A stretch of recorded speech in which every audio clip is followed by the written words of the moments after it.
Alhamdulillahi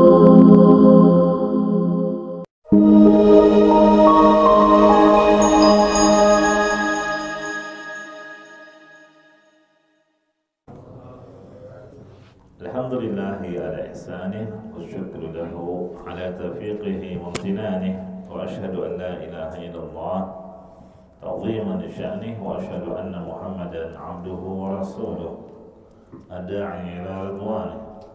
Allahumma salli alaihi wa ala alihi wa ashabihi wa ikhwanih. Amma ba'd. Siang ini kita masuki surah Al-Ikhlas.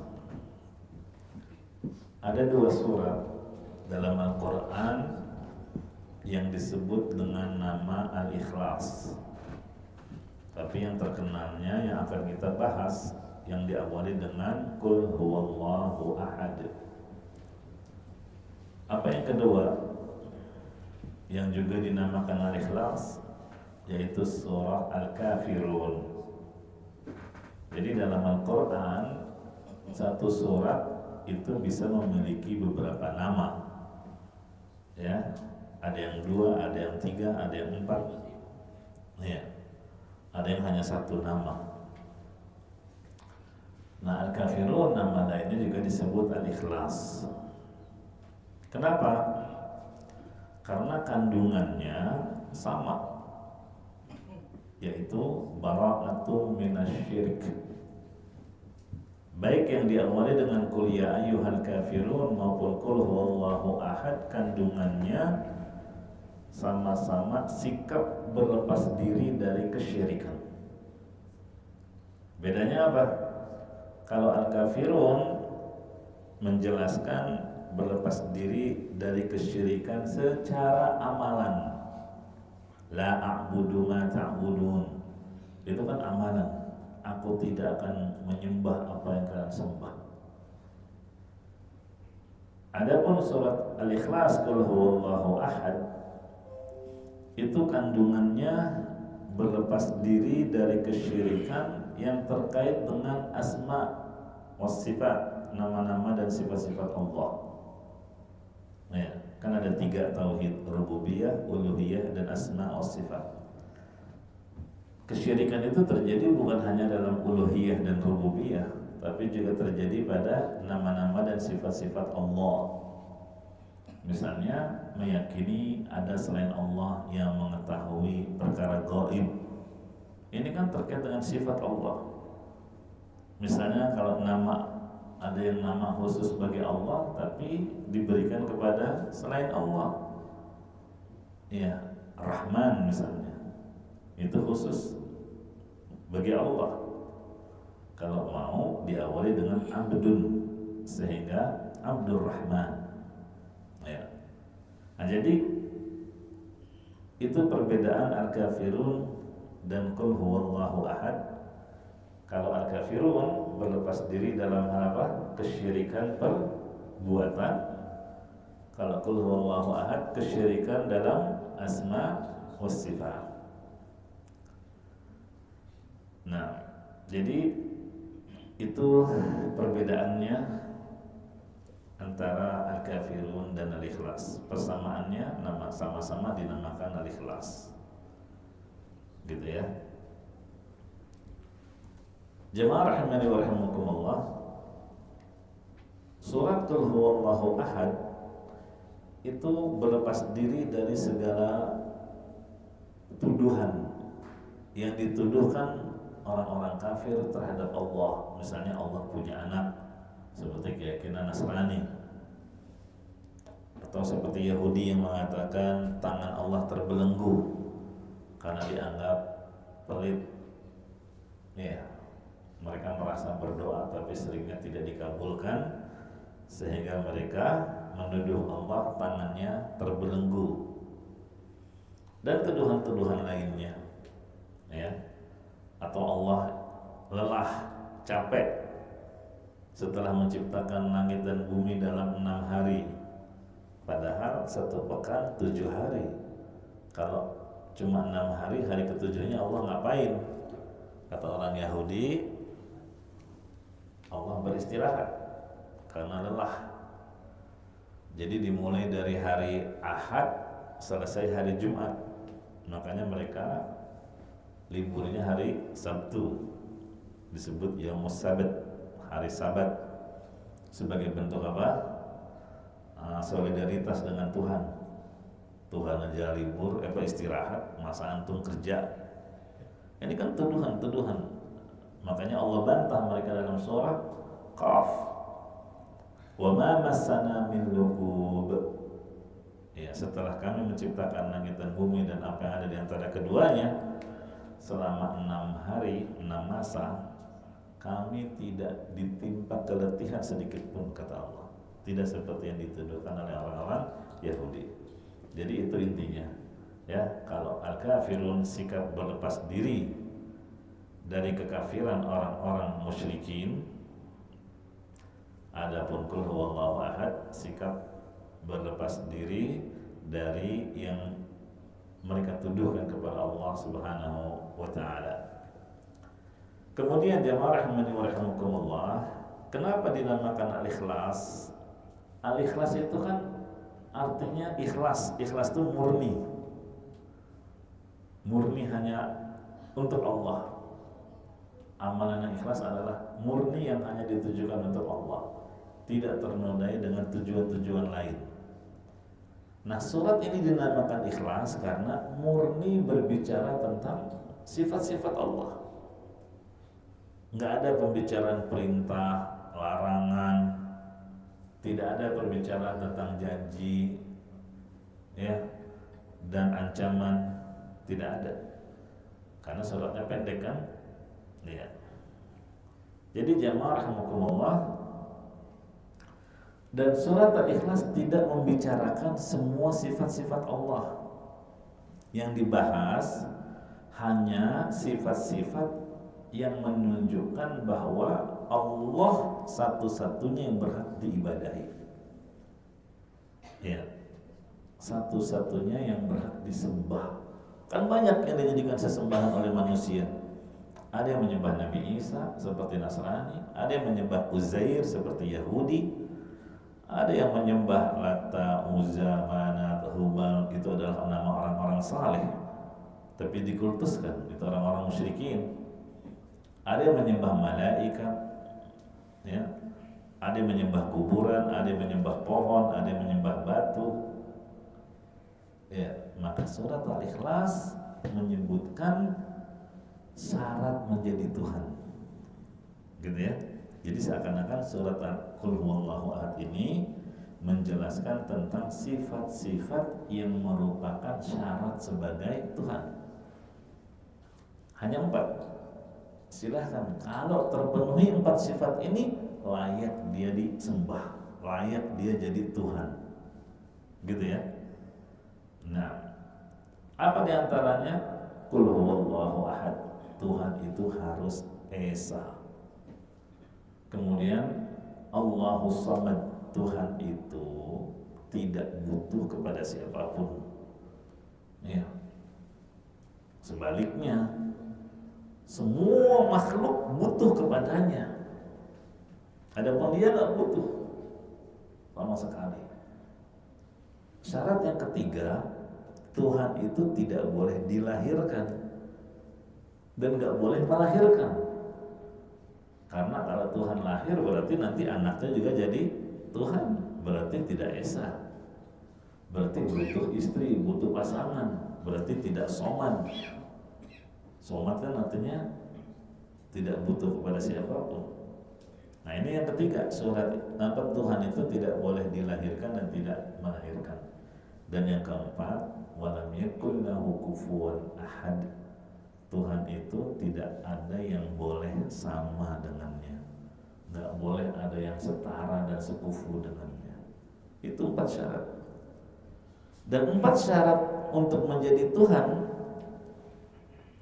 ya, kalau kita terapkan kepada agama yang lain selain Islam, maka Tuhan-Tuhan yang mereka sembah tidak memenuhi 4 syarat ini.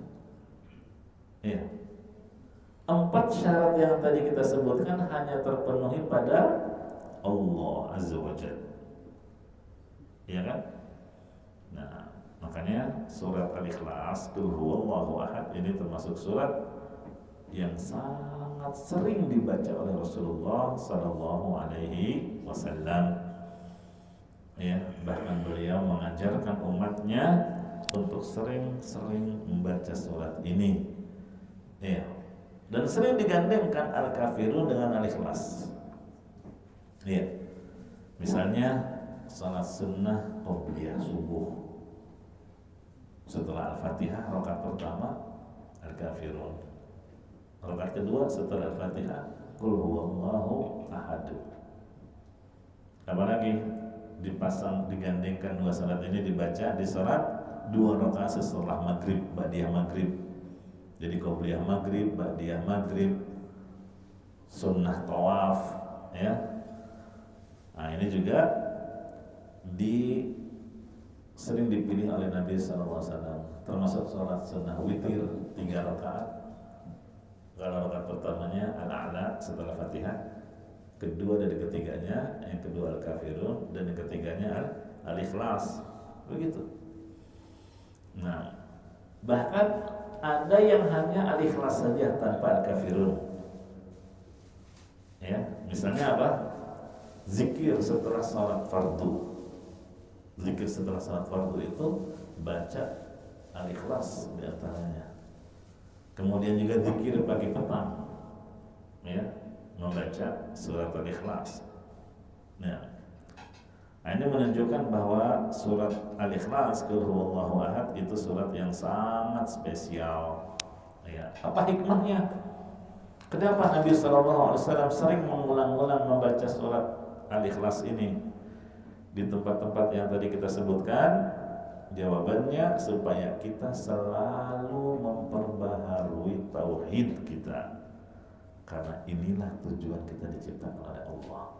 Wa ma khalaqtul jinna wal insa illa liya'budun, untuk mentauhidkan Allah dalam ibadah. Ya.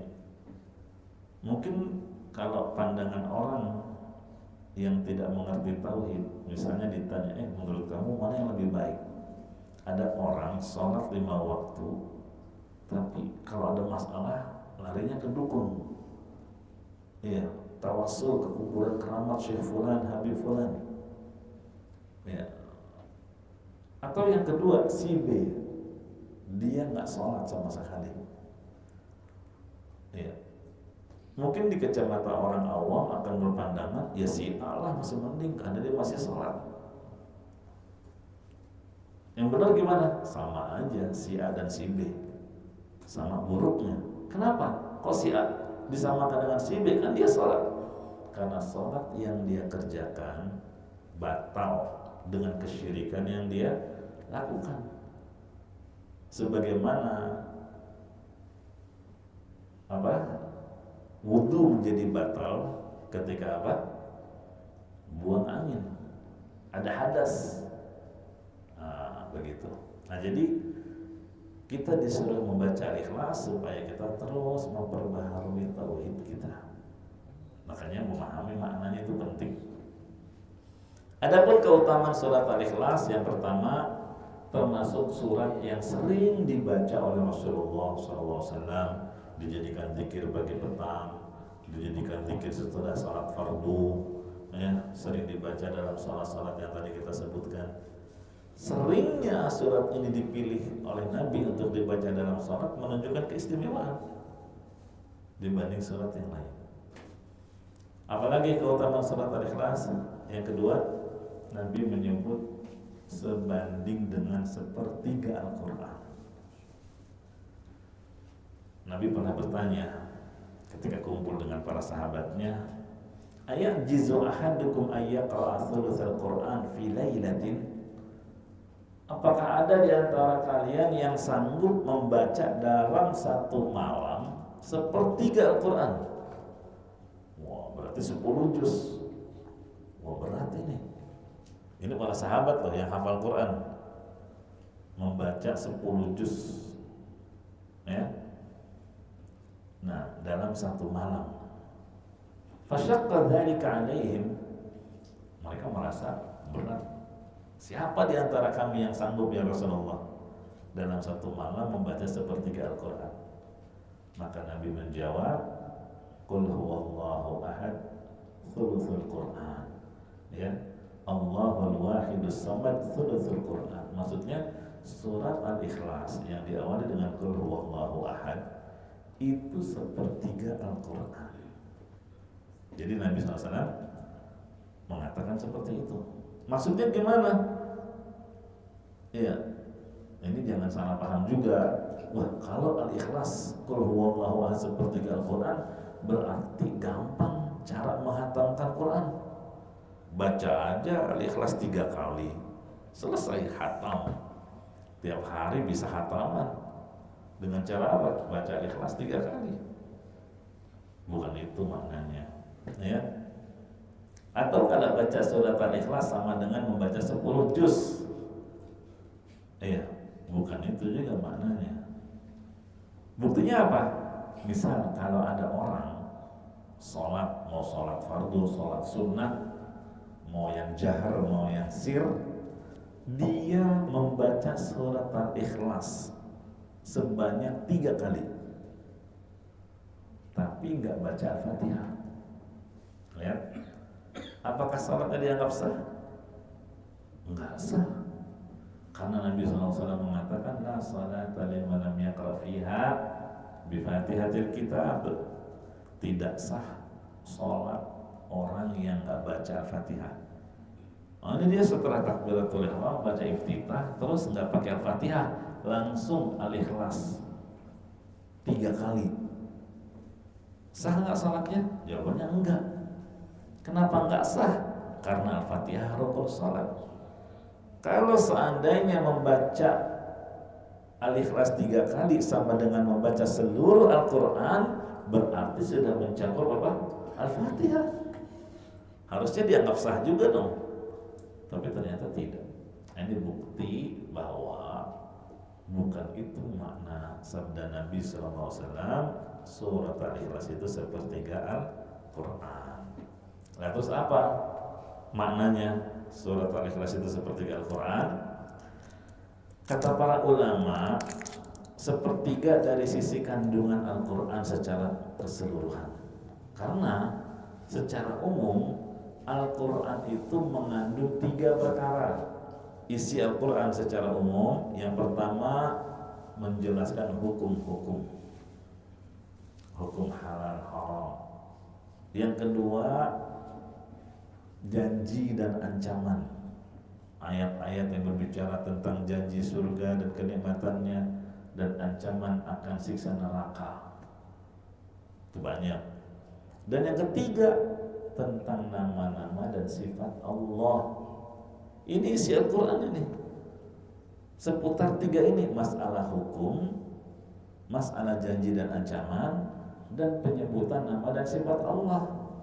Nah, surat Al-Ikhlas itu kan isinya tentang yang ketiga, tentang sifat-sifat Allah. Sehingga orang yang membaca surat Al-Ikhlas seakan-akan dia membaca sepertiga dari Al-Quran, gitu ya. Itu maknanya. Nah, memang ada juga yang menganggap sedikit berbeda terkait dengan kandungan Al-Quran. Nomor 2, kalau nomor 1 dan 3-nya sama. Nomor 1-nya apa tadi? Berisi tentang penjelasan hukum. Yang ketiga, penjelasan tentang sifat-sifat Allah. Yang nomor 2-nya, kalau pendapat yang kedua, bukan tentang janji dan ancaman, tapi tentang kisah-kisah sejarah kehidupan orang-orang terdahulu, ya. Nah, ya sama aja sih. Intinya surat Al-Ikhlas itu seluruhnya berbicara tentang akidah. Yang ketiganya akidah, karena pendapat yang kedua tauhid, begitu. Kemudian jamaah rahimani wa rahimakumullah, di antara keutamaan surat Al-Ikhlas, surat ini khusus membicarakan tentang sifat-sifat Allah. Makanya siapa yang mencintai surat ini, Allah pun akan mencintai dia. Jadi salah satu cara agar dicintai oleh Allah, cintai surat Al-Ikhlas. Ya, dengan cara menghafal. Hafal sih sudah, alhamdulillah. Yang kedua sekarang pahami makna dan kandungannya, tadabburi maknanya, dan setelah itu aplikasikan dalam kehidupanmu, ya, sehingga engkau tidak terjerumus dalam kesyirikan sedikit pun. Maka Allah akan mencintaimu pula. Mana dalilnya? Kalau mencintai surat Al-Ikhlas menjadi sebab kecintaan Allah kepada kita, ada hadis disebutkan oleh Imam Al-Bukhari. Bismillah. Nabi SAW pernah mengutus pasukan khusus untuk operasi tertentu, dan biasanya Nabi tentukan siapa yang menjadi pimpinan, komandan. Iya. Kalau masuk waktu sholat berarti dia juga yang jadi imam. Ya. Ternyata laki-laki yang dipimpin ini, yang ditunjuk menjadi pemimpin ini, setiap kali mengimami sholat, dia selalu membaca surat Al-Ikhlas setelah Al-Fatihah. Ya. Ada juga menyebutkan dia baca surat yang lain, tapi nggak mencukupkan. Dia tambah dengan Al-Ikhlas, diakhiri dengan Al-Ikhlas. Begitu terus. Akhirnya para sahabat merasa aneh, sampai ke Rasul SAW. Begitu pulang, dia tanya ke Nabi SAW, ya Rasulullah, ini komandan kita kalau ngimamin sholat, dia nggak mencukupkan dengan satu surat, selalu dia tutup dengan Al-Ikhlas, Qul huwallahu ahad.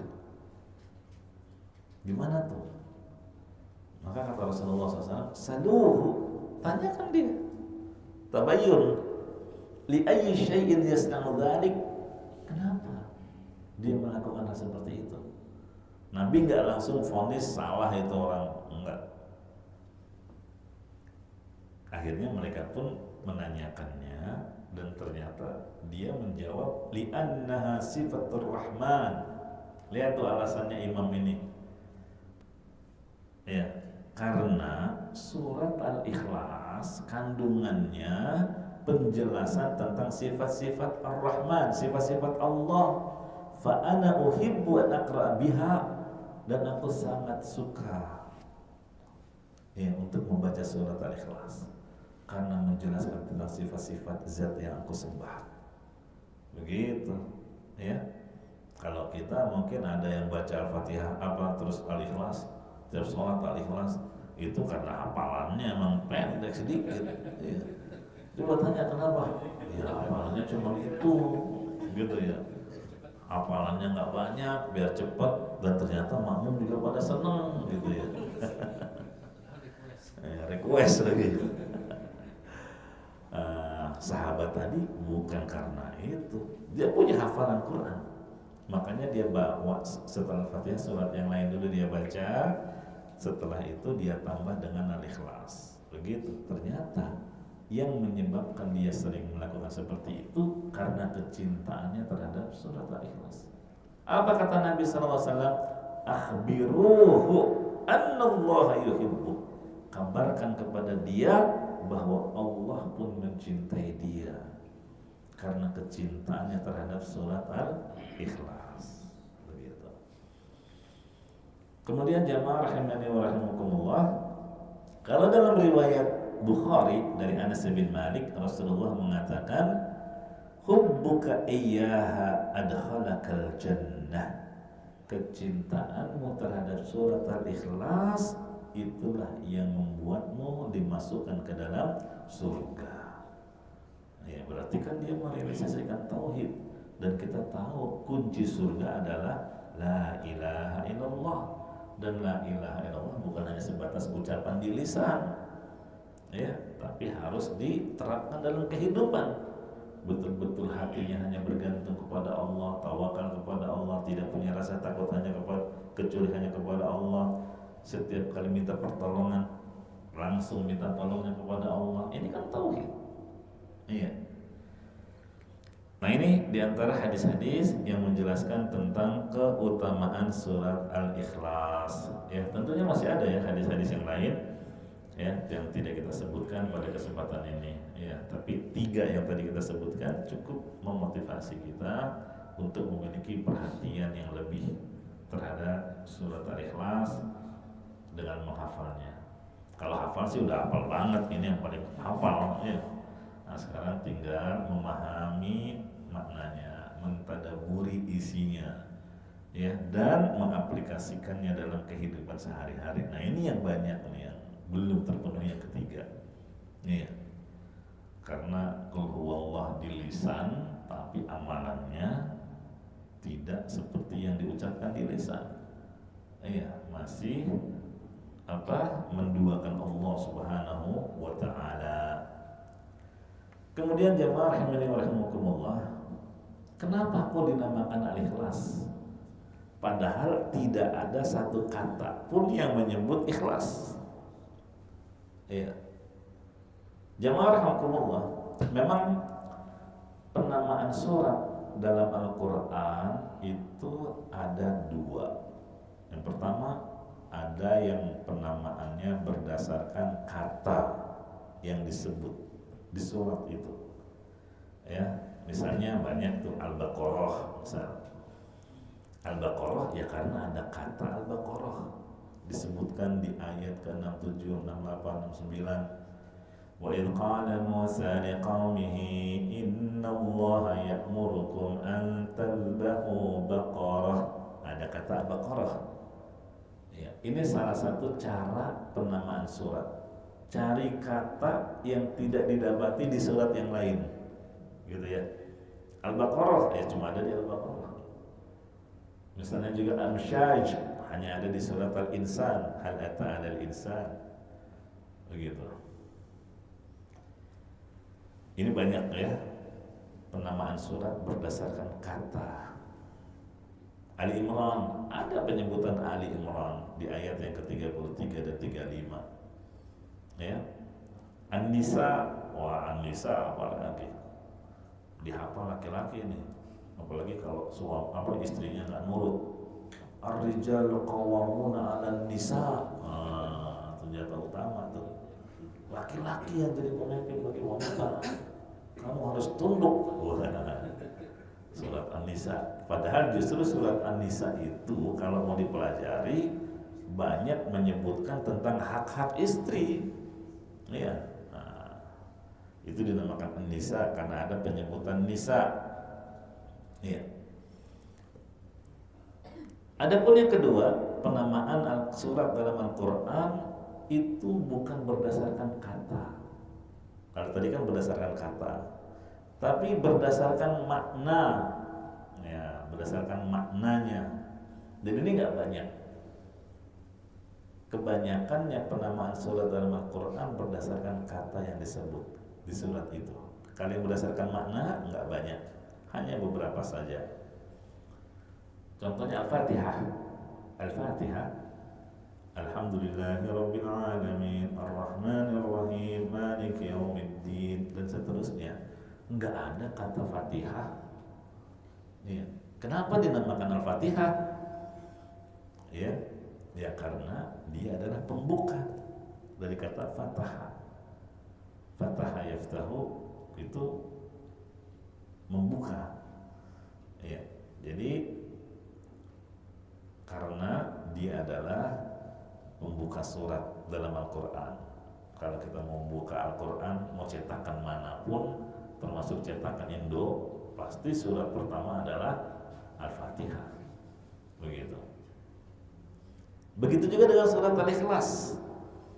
Kalau kita perhatikan dari qul huwallahu ahad, Allahus samad, lam yalid wa lam yulad wa lam yakul lahu kufuwan ahad, mana enggak ada ikhlas? Ya, jawabannya adalah maknanya. Kenapa dinamakan ikhlas? Ya, karena maknanya dari kata khalasa, murni, hanya berbicara tentang sifat-sifat Allah, begitu ya. Kalau menurut Syekh Ibnu Utsaimin rahimahullah, sumiyat suratul ikhlas li amrayn, dinamakan surat qul huwallahu ahad dengan ikhlas karena dua hal.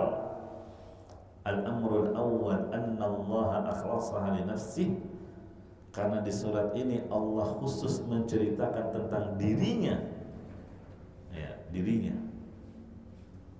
Ya, nggak ada keterangan apapun di surat ini selain keterangan tentang Allah dan sifat-sifatnya. Yang kedua, ya, karena surat ini mengajarkan tentang prinsip ikhlas. Prinsip ikhlas adalah apa? Menjauhi kesyirikan. Ya, menjauhi kesyirikan. Dan jangan dianggap yang namanya syirik itu kalau orang menyembah patung, berhala, arca. Ya. Makanya ketika orang-orang yang gulu berlebihan terhadap kuburan orang-orang saleh, ada kuburan yang dikeramatkan, ya, bahkan sekarang ada beberapa kuburan yang di situ ditulis testimoni peziarah. Wah. Jadi pemuat ini, ada yang tadinya sakit kanker, setelah iktikaf di kuburan ini hilang kankernya katanya. Nah, ada testimoni nih, ya. Katanya setelah iktikaf di kuburan mbah siapa 3 hari 3 malam, periksa ke dokter, kankernya hilang. Ada juga yang testimoninya apa? Sulit soal rezeki, ya, setelah tawasulan di kuburan ini, ya, sekarang lancar, sukses usahanya. Wah, akhirnya semakin semarak tuh kuburan. Ketika diingatkan, nggak boleh, ini kesyirikan. Justru inilah kesyirikan yang banyak terjadi di zaman Rasulullah SAW, sehingga Allah mengutus beliau untuk menghilangkan ini. Ya, alasannya karena itu. Ya, tapi mereka bilang apa? Enggak, ini bukan syirik. Ya, ini sebagai bentuk penghormatan kepada ulama, kiai, orang saleh, ya, dengan mengagungkan kuburannya, dengan menjadikannya perantara dalam kita berdoa dan seterusnya. Nah, itu pembahasannya ilmu tauhid, ya, ilmu akidah. Cuma kita di sini ingin menjelaskan prinsip ikhlas adalah menjauhi kesyirikan. Dan ada sebagian orang yang menganggap syirik hanya sebatas menyembah berhala, menyembah patung, berarca, atau tidak meyakini adanya Tuhan, itu syirik. Padahal enggak. Kesyirikan itu orang yang menyembah Allah, beribadah kepada Allah, sholat 5 waktu, rajin, masjid malah berjamaah, puasa Ramadan, rajin dia puasa full 1 bulan. Cuma masalahnya ketika ada problematika kehidupan saja, misal soal rezeki, soal rumah tangga, dia malah mintanya kepada selain Allah Subhanahu wa ta'ala. Ini namanya menduakan Allah, beribadah kepada Allah tapi beribadah juga ke yang lainnya. Itulah namanya syirik, menyekutukan Allah Subhanahu wa ta'ala. Nah, di surat Al-Ikhlas dijelaskan prinsip tauhid, yaitu dengan meninggalkan semua bentuk kesyirikan. Dan Allah Subhanahu wa ta'ala yang mengatakan, ana agna syuraka, aku adalah yang paling tidak butuh sekutu. Siapa yang beribadah kepadaku tapi menyekutukanku, aku akan tinggalkan dia dengan sekutunya, kata Allah. Gitu ya. Nah, jadi ini sebab dinamakan surat Al-Ikhlas. Adapun sebab turunnya surat ini adalah ketika ada orang musyrik datang menemui Nabi, ya, datang menemui Nabi karena mereka menyembah Lata, Uzza, Hubal. Ini kan orang-orang saleh yang meninggal dunia, lantas diagungkan kuburannya, dijadikan tawassul dalam beribadah, dalam berdoa kepada Allah. Mereka punya nasab. Lata tuh bapaknya ini punya nasab. Kan kalau orang Arab, kenapa panjang-panjang? Sebetulnya binnya yang panjang, namanya mah rata-rata tunggal, ya kan? Kayak Nabi kita, Nabi Muhammad, namanya Muhammad, tapi Muhammad bin Abdullah bin Abdul Muttalib bin Hashim dan seterusnya. Jadi panjang. Maksudnya mereka memperhatikan garis nasab. Kalau kita kurang. Mungkin kita tahunya cuma nama bapak, nama kakek, udah kakek dan seterusnya ke atas, buyut-buyut nggak hafal. Nah, orang musyrikin datang ke Rasulullah dan bertanya, unsub lana rabbak, hai Muhammad, coba sebutkan nasab Tuhanmu. Ya, kalau kita kan punya Lata nasabnya jelas, ini, gitu ya. Nah, kalau Tuhanmu gimana? Sebutkan nasabnya. Ini kurang ajar ini. Nah, turunlah surat Al-Ikhlas kepada Nabi SAW untuk menjawab pertanyaan orang tadi. Qul huwallahu ahad. Katakan kepada dia, ya, Allah itu Maha Esa. Ya, Allah itu Maha Esa, artinya tidak berbilang dalam zatnya, ya, dan dalam segala hal. Nah, ini jamaah rahimani wa rahimakumullah. Kalau kita perhatikan, syarat pertama untuk menjadi Tuhan yang Maha Esa ini hanya terpenuhi pada Islam, pada Allah saja. Ya, coba pada agama yang lain gugur semuanya. Ya, orang Nasrani tidak Esa, Trinitas. Yahudi tidak Esa, ada juga beribadah ke yang lain. Begitu juga Tuhan yang orang Hindu tidak Esa karena banyak dewa, ada Brahmana, ada Siwa, ada Wisnu. Untuk mengatur alam semesta saja mereka butuh 3 dewa.